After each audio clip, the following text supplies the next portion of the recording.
नमस्कार, मी सौमित्र पोटे. मित्रमणे आरोग्यमध्ये तुम्हा सगळ्यांचं स्वागत. फार महत्त्वाची आणि आनंदाची गोष्ट मला आज इथं आवर्जून नमूद करायची आहे ती अशी की कोल्हापूरमधलं नामांकित असं ॲस्टर आधार हे जे हॉस्पिटल आहे ते आज आरोग्यमशी जोडलं जातंय, माझ्याशी जोडलं जातंय. आणि या निमित्तानं ॲस्टर आधार हे हॉस्पिटल इतकं का नावाजलं गेलं, इतकं मोठं का झालं हे आपण ऐकणार आहोत. शिवाय ॲस्टर आधारमध्ये ज्या ज्या पद्धतीचे उपचार होतात, जी अद्ययावत सुविधा इथे आहे त्याबद्दलही आपण जाणून घेणार आहोत. अर्थात हे सगळे एका भागात होणार नाही. ॲस्टर आधारचे वेगवेगळ्या विषयातले तज्ज्ञ डॉक्टर्स इथे येऊन आपल्याला मार्गदर्शन करणार आहेत, माझ्या काही प्रश्नांची उत्तर देणार आहेत, जेणेकरून आपलं जगणं सोपं व्हावं आणि आपली वेदना कमी होण्यासाठी निश्चित त्याची मदत होईल. म्हणजे हा जर व्यवसाय करण्यासाठी आम्ही एकत्र आलो असं म्हटलं तर त्याच्या आधी आम्ही मित्र आहोत. की आम्ही त्यावेळी मला वाटतं साधारण 1 कोटीचं कर्ज काढलं होतं सुरुवातीला. बरं. माझा भाऊ म्हटला, अरे तुला झोप कशी लागती? सध्याच्या कोष्टकानुसार 1 बेडला 1 कोटी रुपये खर्च आहे. आमच्याकडे कोणी स्टार डॉक्टर म्हणून जॉईन नाही झाले. आले त्यानंतर सगळे स्टार झाले. 500 बेडचं हॉस्पिटल करायचं माणूस की तुम्ही क्षितिजापर्यंत पोहोचलात की लक्षात येतं की क्षितिज अजून पलीकडे आहे.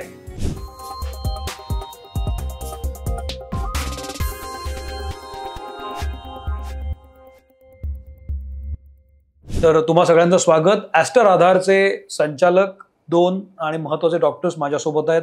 एक अजय केणी डॉक्टर आणि उल्हास दामले डॉक्टर. डॉक्टर, मी तुमच्या दोघांचं मनपूर्वक स्वागत करतो. कोल्हापूर आणि पंचक्रोशीमध्ये असं कोणी नाही ज्यांना ही 2 नावं माहीत नाहीत. सातत्यानं अनेक वर्ष काम करून हे यश मिळालेलं आहे म्हणा, किंवा ही प्रसिद्धी म्हणा, ही पॉप्युलॅरिटी मिळालेली आहे. तर सुरुवात ॲस्टर आधारशी जोडलं जाताना मला हाच प्रश्न मनात येतो, तुमच्या दोघांपैकी कुणीही त्याचं उत्तर देऊ शकता, की कोल्हापूरसारख्या शहरामध्ये असं एक हॉस्पिटल असावं ही कल्पना कोणाच्या डोक्यात आली? एक. आणि दुसरा प्रश्न मंडळी अनेकांना माहीत नसेल तर आताही आम्ही बोलत होतो की डॉक्टर जनरली एकदा एक डॉक्टर झाला एक व्यक्ती की मग तो त्याचं हॉस्पिटल उभं करतो, ते कसं आणखी मोठं होईल हे पाहतो. पण कोल्हापुरामध्ये 90च्या काळामध्ये 91 ते 98 या काळामध्ये समविचारी डॉक्टर्स एकत्र आले आणि त्यांनी मग हे आधार सुरुवातीचं उभं केलं आणि मग ते पुढे ॲस्टर आधार झालं. तर मला हाच बेसिक प्रश्न येतो की कसं काय तुम्ही सगळे एकत्र आला आणि कुठून ह्याला सुरुवात झाली की आपण असं काहीतरी कोल्हापुरामध्ये सुरू करूया? त्याला सुरुवात मी असं म्हणेन की ज्यावेळी आम्ही मिरजेला गव्हर्नमेंट मेडिकल कॉलेजमध्ये ॲडमिशन घेतलं त्याच वेळी सुरुवात झाली असं म्हणायला हरकत नाही. बरं. आम्ही जे मुख्य 6 डॉक्टर आहोत हे आम्ही फर्स्ट MBBS पासून एकत्र आहोत. म्हणजे 1980 साली आम्ही ॲडमिशन घेतलं. बरं. तेव्हापासून आमची मैत्री तुटलेली नाही. वा. म्हणजे हा जर व्यवसाय करण्यासाठी आम्ही एकत्र आलो असं म्हटलं तर त्याच्या आधी आम्ही मित्र आहोत. किती छान. आणि मग त्या मेडिकल कॉलेजच्या काळामध्ये आमचे मैत्रीमध्ये आम्हाला असं वाटायला लागलं की आपण एकत्र राहूनच काम करूया, एकत्र राहूनच मोठं हॉस्पिटल काढूया. बरं. इंडिव्हिज्युअल हॉस्पिटल काढताना बरेच प्रॉब्लेम्स येतात. ते प्रॉब्लेम्स एकत्र राहण्यामध्ये बऱ्याच अंशी कमी करता येतात असं. अच्छा. त्यामुळे जेव्हा आम्ही MBBS झालो, जरी वेगवेगळ्या ब्रँचेसला आम्ही पोस्ट ग्रॅज्युएशन केलं, पण ते करताना असंच होतं की सगळ्यांनी मिळून परत एकाच ठिकाणी कोल्हापुरात परत यायचं आहे. कोल्हापूर हे आपलं कर्मभूमी असणार आहे आणि आपण सगळ्यांनी मिळूनच परत इथं पुढं काढायचं हे असं त्यावेळी आमच्या सगळ्यांच्या डोक्यात होतं आणि ते पुढं आम्ही फक्त कंटिन्यू केलं म्हणता येईल. याच्यामध्ये मतमतांतर असू शकतात कारण 6 डॉक्टर होते, 1 2 3 नव्हे तर 6 डॉक्टर होते. तर इथं जेव्हा करायचं ठरलं, इथं आपण हॉस्पिटल उभं करूया, तर आधी ते प्रेरणा या नावानं काही लोकांनी सुरू केलं होतं. मग ते आधार दुसऱ्या एका ठिकाणी काहीतरी सुरू होतं. मग हे तुम्ही लोक एकत्र कसे आले? ती काय गोष्ट होती? काही वेगळं काही नाही. बरं. आम्ही आमच्या सोयीनुसार अनुभव आणि शिक्षण संपल्यावर कोल्हापुरात परतलो. बरं. बरं. जे सुरुवातीला परतले त्या लोकांनी आधी प्रेरणा हॉस्पिटल असं सुरू केलं. बरं. त्यानंतर वर्षभरात केणी सर आणि नवरे सर आले. त्या दोघांनी आधार नर्सिंग होम सुरू केलं. बर, मग तेव्हा ऍक्च्युली दोन वेगळे होते. बर, दोन्ही लहानच होती. 1991 साली जैन गल्लीमध्ये प्रेरणा हॉस्पिटल चालू केलं. 1992 साली आधार सुरू झाला. आधार नर्सिंग होम शाहूपुरीत चालू केलं. बर, आणि आणखीन एक डॉक्टर उमेश जोशी त्यांनी छोटंसं हॉस्पिटल लक्ष्मीपुरीत त्यांचं चालू केलं. कारण आम्ही वेगवेगळ्या वेळी आहे आत आला. करेक्ट, कोल्हापुरात आला. बर, आणि नंतर जेव्हा प्रत्येक हॉस्पिटलला अशी गरज पडली की आता आपल्याला आणखीन बेड्स लागतील, आपल्याला आणखीन सुविधा द्यायला लागतील, होय, त्यावेळी आम्ही ही तिन्ही हॉस्पिटल्स बंद केली. बरं. आणि मग बेलबागेमध्ये आधार नर्सिंग होम चालू केलं. त्यावेळी कोल्हापूरची परिस्थिती काय होती? म्हणजे आणखी बेड्स लागतील असं वाटत होतं तुम्हाला, किंवा हा एक भाग झाला. उपचार पद्धती काय होत्या तेव्हा? कोल्हापूरची परिस्थिती काय होती जेव्हा, ज्यामुळे तुम्हाला असं वाटलं की आपण असं हॉस्पिटल सुरू करायला पाहिजे? कोल्हापूरची परिस्थिती असं कुठलंही हॉस्पिटल नव्हतं. बरं, की मल्टी स्पेशालिटी एकाच ठिकाणी येण्याच्या सगळ्या 5-6 डॉक्टरनी मिळून काढलेलं हॉस्पिटल काढावं असं कोल्हापुरात कुठलंच हॉस्पिटल नव्हतं. बरं. तसे काही प्रयत्न पण झाले होते, पण ते पुढं सक्सेस झाला नाही त्यांचा. बरं. आम्हाला असं वाटलं की आम्ही मित्र आहोत, आपण एकत्र राहू शकू, एकत्र नांदू शकू. आमच्यात भांडणं होतात, आमच्यात वादविवाद होतात, अजूनही होतात. पण आम्हाला एवढं माहित आहे की हा कुठं भांडणार आहे, याला कुठंपर्यंत जाऊ द्यायचं पुढं, किंवा मी कुठं मी माझा हे पुढं पाय ठेवणार आहे, टाकणार आहे, आणि मग बाकीची माणसं पाठिंबा येतात. असं करत ते आमचं मैत्री टिकलेली आहे. मला हे फार महत्वाचं वाटतं. त्यामुळं कोल्हापुरात त्यावेळी अशी फारशी काही हॉस्पिटल नव्हती.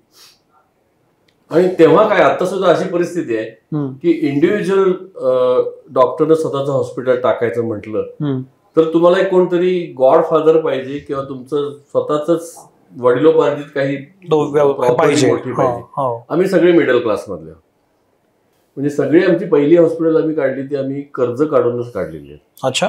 हा, जी छोटी छोटी हॉस्पिटल होती ती कर्ज काढली. त्यानंतर बेलबागेत जे हॉस्पिटल चाललं ते पण आम्ही कर्ज काढूनच काढलं होतं. त्यामुळं आम्हाला इंडिव्हिज्युअल डॉक्टरला सगळ्या सुविधा घेऊन हॉस्पिटल काढणं प्रॅक्टिकली शक्यच नव्हतं आम्हाला. बरं. आणि आम्ही जर एकत्र आलो तरच काहीतरी मोठं की जिथं सगळ्या सुविधा आपल्याला देता येतील. फॉर एक्झाम्पल सिटी स्कॅन आहे किंवा ऑपरेशन थिएटर्स आहेत, हे सगळं एका ठिकाणी जर केलं तर ते शेअर होतं जास्त. असं म्हणून आम्ही एकत्र ते शेअर म्हणजे तो जो बिझनेससाठी लागणारा खर्च आहे तो शेअर होतो म्हणताय? खर्च शेअर होतो. म्हणजे त्यावेळी मला आठवत आहे की आम्ही त्यावेळी मला वाटतं साधारण 1 कोटीचं कर्ज काढलं होतं सुरुवातीला. बरं. माझा भाऊ म्हटला, अरे तुला झोप कशी लागती, 1 कोटीचं कर्ज डोक्यावर ठेवून तू कसं काय झोपू शकतोस? मी म्हटलं मी एकटा कुठे घेतलं, आम्ही 6 लोक आहे. त्यावेळी आम्ही अशी चर्चा करताना म्हटलं होतं की सक्सेस झाला तर सगळे 6च्या 6 आम्ही सक्सेसफुल होऊ, बुडलो तर सगळे मिळून बुडूया. पण त्यावेळी अशी परिस्थिती होती, बुडायची शक्यता होती? बुडत नाही, आणि बुडणे आणि हा एखादा व्यवसाय उभा करताना सगळ्या शक्यता असतात. करेक्ट. वाईट शक्यतांचाच का विचार करायचा? वा. बर. त्यामुळं शक्यता सगळ्याच असतात. असे सांगणारे बँकर पण आम्हाला भेटले तेच, तुम्ही एकत्र राहाल का, तुम्हाला एवढं कर्ज कसं द्यायचं, बरोबर, बुडलं तर काय करायचं. बर. पण देणारे पण भेटले. त्यामुळं तुम्ही सगळे मिडल क्लास फॅमिलीतनं आलेला आहात, स्वतः कर्ज काढून हॉस्पिटल सुरू केली आधी, मग पुन्हा तुम्ही कर्ज काढलं. जसं सांगितलं, डॉक्टरचं एक आपलं असं प्रिन्सिपल असतं की मी जर हा व्यवसाय करत असेल तर मी काही माझ्या प्रिन्सिपल्सवरही करणार आहे. तुम्ही जेव्हा कोल्हापूरमध्ये 6 जण एकत्र आला आणि रुग्णसेवा डोक्यात ठेवून तुम्ही जेव्हा आधार बेलबागेत सुरू केलं तेव्हा काय प्रिन्सिपलने सुरू केला होता व्यवसाय? असं काही प्रिन्सिपल्स होते की आपण हे करायचं आणि काही झालं तर हे नाही करायचं? हा, सगळी जे एखाद्या डॉक्टरने सगळी प्रिन्सिपल्सची पाळली पाहिजेत. आम्ही हिपोक्रेटिकची ओथ घेतो, होय, त्याप्रमाणेच जायचं हे प्रिन्सिपल आम्ही ठेवलेलंच होतं. त्या काळात, सुरुवातीच्या काळात, फॉर एक्झाम्पल आता गायनॅकमध्ये म्हटलं तर PCPNDT ऍक्ट वगैरे त्याप्रमाणे जे काय लागेल त्याप्रमाणेच जायचं. बर. कामगारांच्या दृष्टीनं म्हटलं तर त्यांचं जे हक्काप्रमाणे त्यांना जे काय द्यावं लागतं, त्यांचा पगार, त्यांचे प्रॉव्हिडंट फंड, बरोबर, हे सगळं त्यांचं वेळेवर देणं हे प्रिन्सिपल आम्ही अजूनही सोडलेलं नाहीये. बर. बँकांचे हप्ते कधीही तटवलेले नाहीये.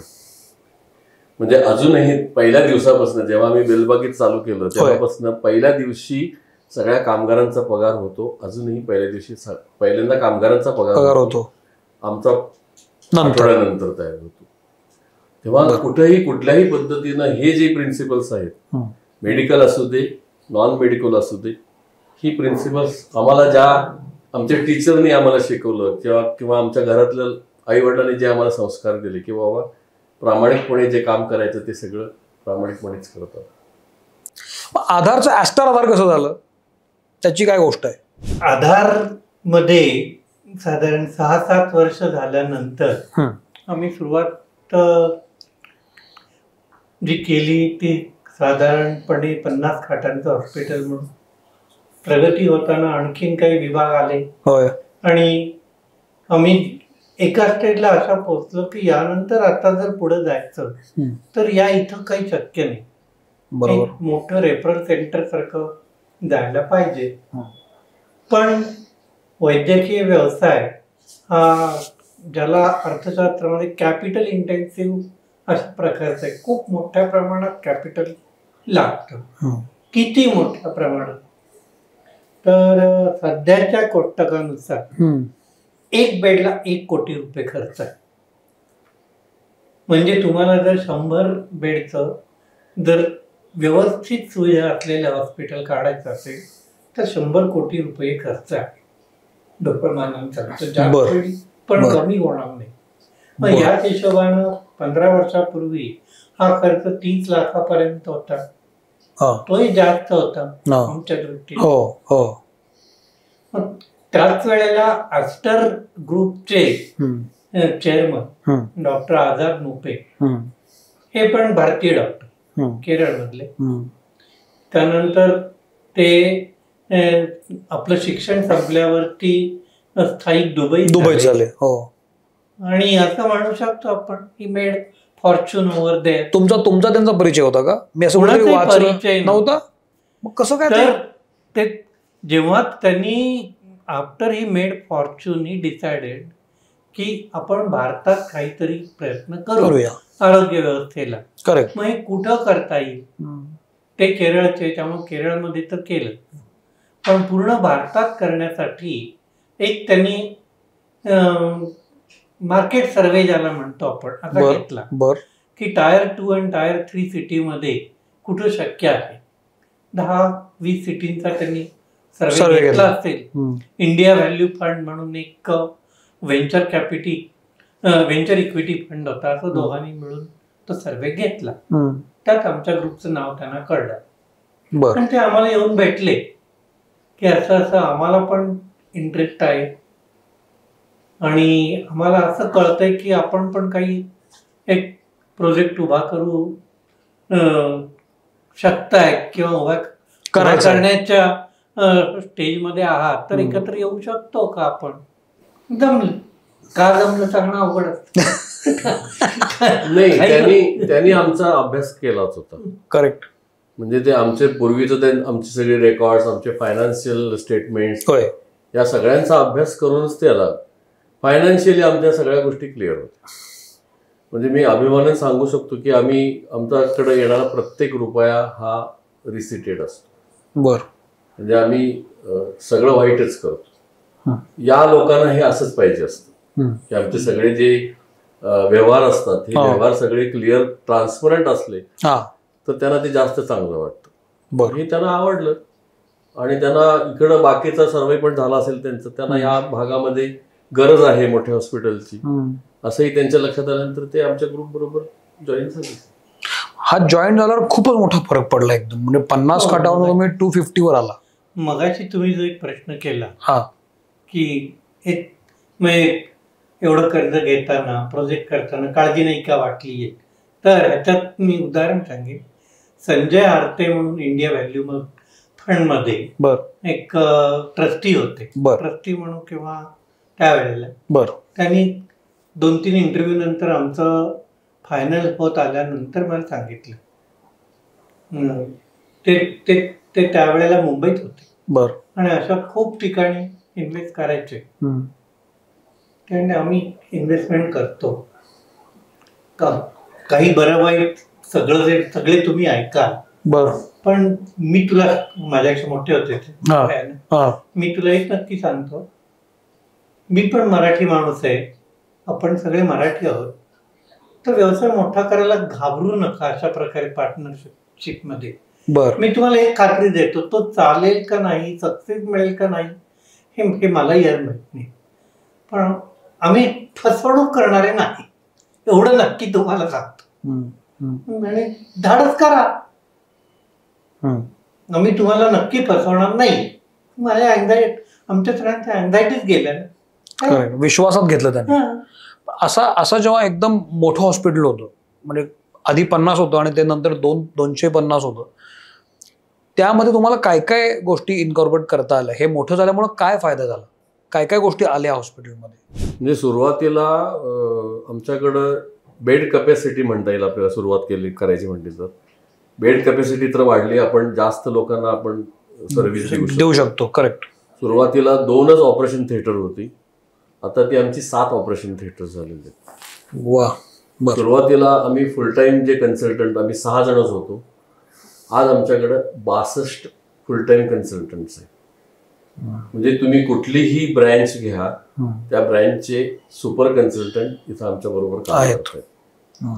आज आमच्याकडं सर्जिकल रोबो आणि ऑर्थोचा रोबो, हे दोन्ही रोबो आमच्याकडे इथं वापरतो आम्ही. आमच्याकडं आत्ता कॅन्सरला लागणाऱ्या सगळ्या इक्विपमेंट आमच्याकडे, इन्क्लुडिंग रेडिओथेरपीची युनिट्स, ही सगळी त्यावेळी काहीच नव्हतं. CT स्कॅन, MRI, लॅबोरेटरी मधले सगळे गोष्टी या छोट्या 50 बेडच्या हॉस्पिटल्समध्ये होऊ शकत नव्हत्या. बरोबर आहे. हो. आज आमच्याकडे एखादा पेशंट आला, याला कुठेही बाहेर जायला लागेल, या सगळ्या सुविधा, सगळे डॉक्टर इथंच उपलब्ध असतात. त्याच्यासारखं पेशंटच्या दृष्टीने आणखी काहीच नाही, कम्फर्टेबल गोष्ट नाही.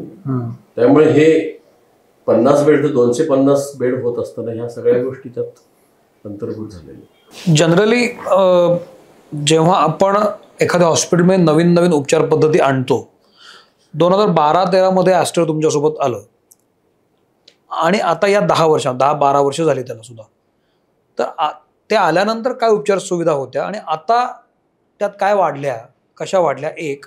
दुसरी गोष्ट, हॉस्पिटल म्हणून कसा विचार करत असतं की आता काय होतंय पुढे, रिसर्च ओरिएंटेड काय सुरू आहे, आता आपण काय अपडेट व्हायला पाहिजे, ह्याचा विचार हॉस्पिटल म्हणून तुम्ही कसा करत असता?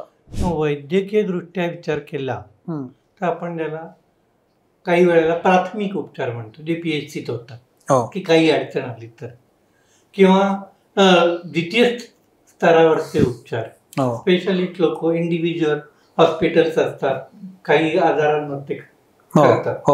त्या पुढची नेक्स्ट स्टेज म्हणजे टर्शरी केअर, की जिथं टीमवर्क काही प्रमाणात लागतं आणि इन्फ्रास्ट्रक्चर वैद्यकीय दृष्ट्या खूप चांगलं लागतं, तर रिझल्ट देता येतात. शेवटी मॉडर्न मेडिसिन ज्याला आपण म्हणतो, आताच जे आम्ही ट्रीटमेंट करतो हेल्थकेअर, हे केवळ माझं ज्ञान किती आहे ह्याच्यावर अवलंबून नाही. माझ्या मदतीला तितकं तंत्रज्ञान आहे का तर काही उपयोग नाही. आणि त्यानंतर स्टेज अशी येते की क्वाटर्नरी केअर म्हणतो आपण ज्याला, त्याही पुढचं म्हणजे ऑर्गन ट्रान्सप्लांट असतील, हार्ट ट्रान्सप्लांट, लिव्हर ट्रान्सप्लांट, किंवा रिसर्च असेल किंवा पोस्ट ग्रॅज्युएशन असतील, या तऱ्हेने ही प्रगती होत जाते. आमच्या दृष्टीने विचाराल तर आम्ही एकटे प्रॅक्टिस करत होतो, त्यावेळेला स्पेशालिस्ट लेवल पर्यंत होतो. ॲस्टर आधार म्हणून एकत्र आल्यानंतर आम्ही टर्शरी केअर केलं आणि आता या 10 वर्षामध्ये आम्ही क्वाटर्नरी केअर पर्यंत पोहोचलोय. आम्ही इथं ऑर्गन ट्रान्सप्लांट रेग्युलरली करतो, बोन मॅरो, किडनी आणि लिव्हर ट्रान्सप्लांट, अच्छा, सगळ्या गोष्टी व्यवस्थित करतो. मला या निमित्तानं महत्वाचा मुद्दा मांडला तुम्ही, जो खूपच मला आवश्यक वाटतो. या कालावधीमध्ये ॲस्टर आधारमध्ये झालेल्या महत्वपूर्ण सर्जरी सांगू शकाल का, की ही तुमच्या दृष्टीनं महत्वाची सर्जरी झाली, की जी सांगता येईल की आम्ही केली, अशा काही 2-3 केसेस सांगू शकाल का की ज्या अभिमान वाटेल की ह्या कोल्हापुरामध्ये झाल्या? जॉईंट रिप्लेसमेंट नॉवेल्टी होती, आम्ही प्रॅक्टिस सुरू केलं त्यावेळेला. बरं. त्या नॉवेल्टीतून पुढे जाता जाता आज अशी परिस्थिती आहे आमच्या सेंटरमध्ये, इव्हन ॲस्टर ग्रुपमध्ये सुद्धा सगळ्यात जास्त मंथली जॉईंट रिप्लेसमेंट आम्ही करतो. बरं. ते होत जातं. डॉक्टर नवरेंनी एकदा ते सुरू केल्यानंतर ती प्रॅक्टिस सुद्धा वैयक्तिकरित्या अशी बदलत गेली. बरं. की ते आधी ट्रॉमा बघायचे, बाकीचे फ्रॅक्चर बघायचे. बरं. ते बघता बघता या स्टेजला आले की आता त्यांना जॉईंट रिप्लेसमेंट काही करायला वेळ सुद्धा मिळत नाही. रोज 4 ते 5 जॉईंट ते करतात रिप्लेस कोल्हापूर सारख्या ठिकाणी. हे बदल मी तुम्हाला आता डॉक्टर नवरेंचं उदाहरण दिलं. हे प्रत्येकाच्या आयुष्यात अशा प्रकारे या बदलांचं चिंतन होत असतं. आम्ही पास आउट झाल्यानंतर जे करत होतो आणि आज जो खूप फरक आहे. हा फरक काळानं झाला आणि काही आम्ही मुद्दाम घडवला. वा. आता लिव्हर ट्रान्सप्लांटचं आमचं कोल्हापुरातलं पहिलंच आमच्याकडेच झालं. बरं. नंतर आणखीन एक अभिमानानं सांगायची गोष्ट म्हणजे सांगा ना. हाय रिस्क प्रेग्नन्सीज असतात. नवऱ्यांचा विषय येतो. बरं. म्हणजे ज्या गुंतागुंतीच्या सीझर्स किंवा गुंतागुंतीचं डिलिव्हरीच्या केसेस असतात त्या आमच्याकडे आल्यानंतर आम्ही वेगळ्या पद्धतीनं करतो. ते म्हणजे एक उदाहरण सांगायचं म्हटलं तर ब्लिडिंग व्हायला नंतर आतापर्यंत असं व्हायचं बाकीच्या हॉस्पिटल्समध्ये की गर्भाशयाची पिशवी काढून टाकली जायची ब्लिडिंग थांबता येत नसेल तर. पण आमच्याकडे इंटरव्हेन्शनल रेडिओलॉजिस्ट उपलब्ध असल्यामुळं त्या रक्तवाहिन्या ताबडतोब काही मिनिटात त्या ब्लॉक करून आम्ही ते युटेरस वाचवून पेशंटचं ब्लिडिंग थांबवून पेशंटचा जीव वाचवू शकतो. बरं. त्यामुळे सध्या आमच्याकडं नॉर्मल डिलिव्हरीपेक्षा हाय रिस्क प्रेग्नन्सीचे जास्त येतात कोल्हापुरात सगळीकडे. कारण इथं सगळं एकत्र आहे, सगळं एका छताखाली. म्हणजे तुम्हाला सर्जन्स उपलब्ध आहेत, इंटरनॅशनल रेडिओलॉजिस्ट उपलब्ध आहेत, क्रिटिकल केअर उपलब्ध आहे, CT, MRI ह्या सगळ्या गोष्टी, कॅथलॅब ह्या सगळ्या गोष्टी जेव्हा लागतात त्या एकाच ठिकाणी उपलब्ध आहेत आणि माणसं 24 तास उपलब्ध आहेत कन्सल्टंट. हे हाय रिस्क प्रेग्नन्सीसाठी खूप महत्वाचं असतं. त्यामुळं आमच्याकडे मॅक्झिमम हाय रिस्क प्रेग्नन्सी होतं. या सगळ्यामध्ये ॲस्टर आधार 2012 मध्ये झाल्यानंतर खूप महत्वाचा टप्पा आला, तो कोविडचा आला.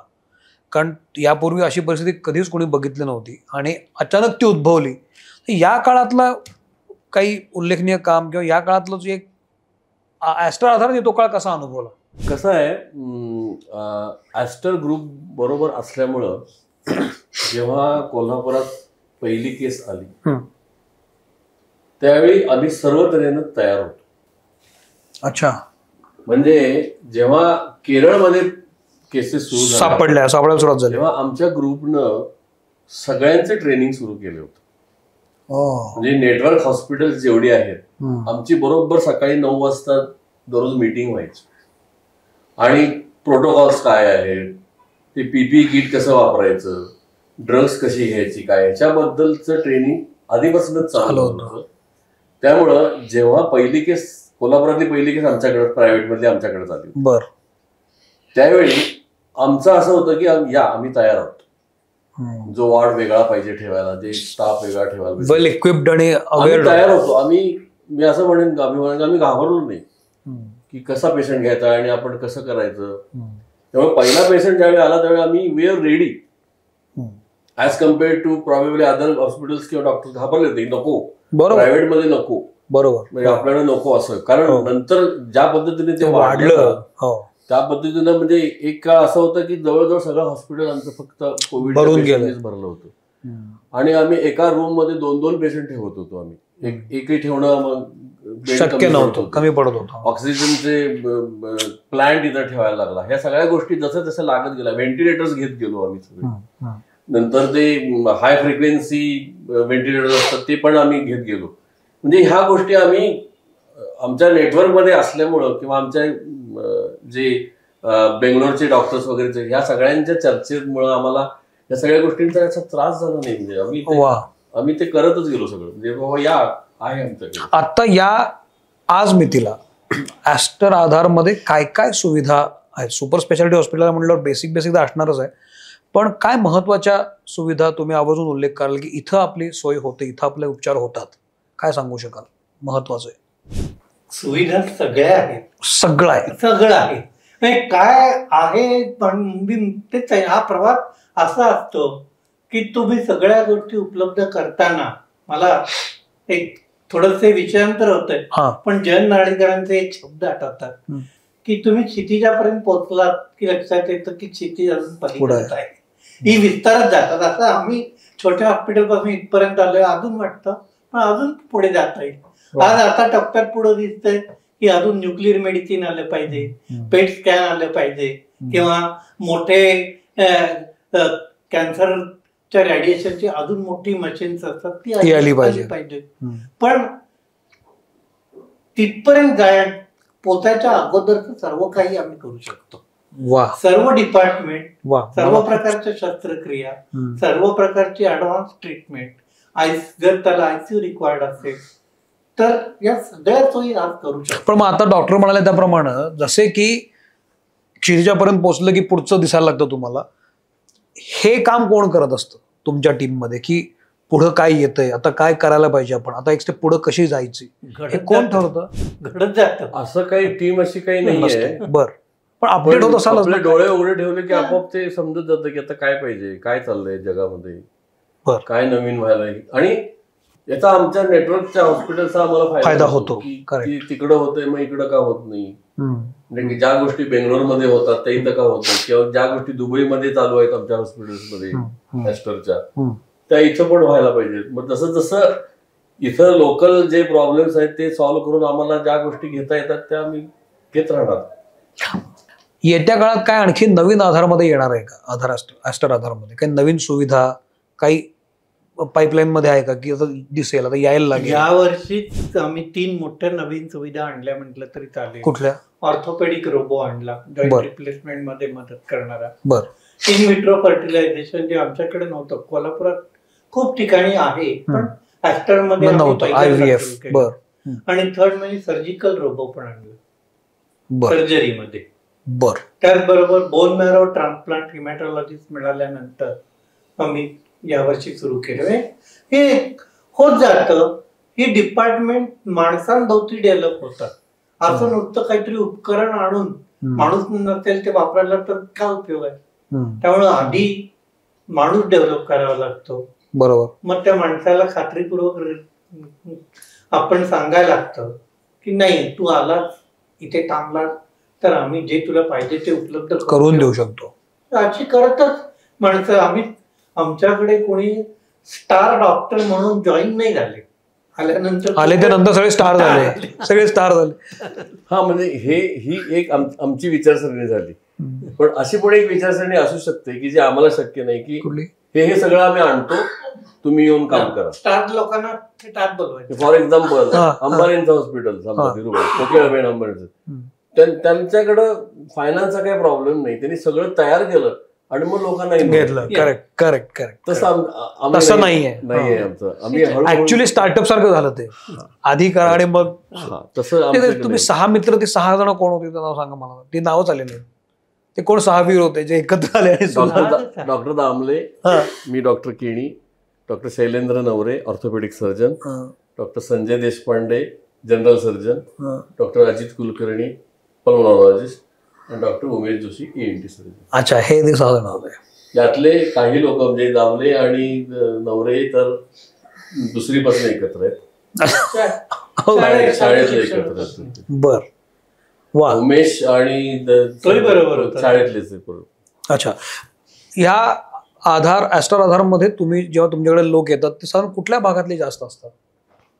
हा पहिला प्रश्न. आणि दुसरा प्रश्न, ऑनलाईन कन्सल्टन्सी किंवा असं काही तुम्ही करता का? समजा परदेशातला असेल कोणी किंवा दूरचा नागपूर वगैरेचा कोणी असेल तर तुम्ही ऑनलाईन काय असं करता का? ऑनलाईन सुविधा आहे. म्हणजे जेव्हापासून कोविडमध्ये ज्यावेळी आपण व्हिडिओ कन्सल्टेशन सुरू केली तेव्हापासून आहे आमच्याकडे. बरं.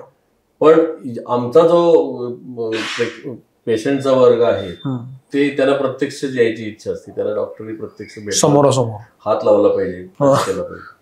आमच्याकडे आहे सुविधा, म्हणजे काही लोक पुण्या मुंबईपासून पण कन्सल्टेशन करतात. परदेशात काय अजून सुरू झालं नाही, पण होईल ते. बर. आम्हाला 3 ते 4 जिल्हे, रत्नागिरी, सिंधुदुर्ग, कोल्हापूर, काही प्रमाणात सांगली, बेळगावच्या काही भागातून येतात आणि काही प्रमाणात अगदी चांगल्या म्हणजे तर इव्हन सातारा आणि पुणे, सोलापूर वरून पण येतात आमच्याकडे. आता इतका सगळा ओघ आहे, हा शेवटचा प्रश्न. 250 बेडवरून पुढे काय जायची गरज वाटते? 500 बेडचं हॉस्पिटल करायचं मानस. वा. बर. कारण अजून काही आता काही वेळा अशी परिस्थिती येते की जागाच नाही, आणि मग काही लोकांना मग आम्हाला नाराज करावं लागतं. आणि जे नवीन कन्सल्टंट आले त्यांचंही जशी जशी प्रॅक्टिस वाढत जाईल त्यांनाही बेड्स लागणार आहेत. आणखीन काही सुविधा वेगळ्या प्रकारच्या करायची इच्छा आहे. म्हणजे IVF ला जागा लागेल, त्याचबरोबर मदर आणि चाइल्ड असं एक वेगळं युनिट करायचं तर अशी इच्छा आहे की डिलिव्हरी, प्रेग्नन्सी आणि लहान मुलांचं असं एक वेगळं युनिट केलं तर लोकांना ते आवडतं अलीकडच्या काळामध्ये. ओके. कारण डिलिव्हरी ही नैसर्गिक प्रक्रिया आहे, त्यांना जनरल हॉस्पिटलमध्ये शक्यतो यायचं नसतं त्यांना. आणि आम्हाला म्हणजे हा आमचा प्रांत आहे की नर्सेस खूप आम्हाला गरज लागते त्यांची, आणि नर्सेसचं ऍट्रेशन खूप असतं. त्या वेगवेगळ्या त्यांना ऑपॉर्च्युनिटीज असल्यामुळे जातात सोडून. बरोबर. तर नर्सिंग कॉलेज पण एक आम्हाला. अच्छा. वा. फार फार चांगले उपक्रम दिसत आहेत येत्या काळामधले. तुम्हाला खूप शुभेच्छा दामले सर आणि केणी सर. अतिशय मध्यमवर्गीय कुटुंबातून आलेली 6 मुलं एकत्र येतात आणि त्याचं काय होऊ शकतं, तर हे जेव्हा घडेल जे तुम्ही मला सांगताय ते ऐतिहासिक असेल. कारण असं फार कमी वेळेला घडतं की 6 समविचारी लोक मित्र एकत्र आले आणि कायच्या काय करून दाखवलं. तुम्हाला खूप शुभेच्छा. आधार, ॲस्टर आधारमध्ये तुम्हाला यायचं असेल किंवा ॲडमिशन हवी असेल तर डिस्क्रिप्शन बॉक्समध्ये या एपिसोडच्या मी आधारची पूर्ण लिंक देणार आहे, फोन नंबर्स पण देणार आहे. तुम्ही संपर्क साधू शकता, तुमच्या काही प्रश्नांना उत्तर इथली लोक देऊ शकतात. हा एपिसोड कसा वाटला मला जरूर सांगा. अभिप्राय कळवा, ते मी डॉक्टरांपर्यंत पोचवीन. आणि तब्येतीत राहा. थांबतो इथं. Thank you doctor. थँक्यू. नमस्कार.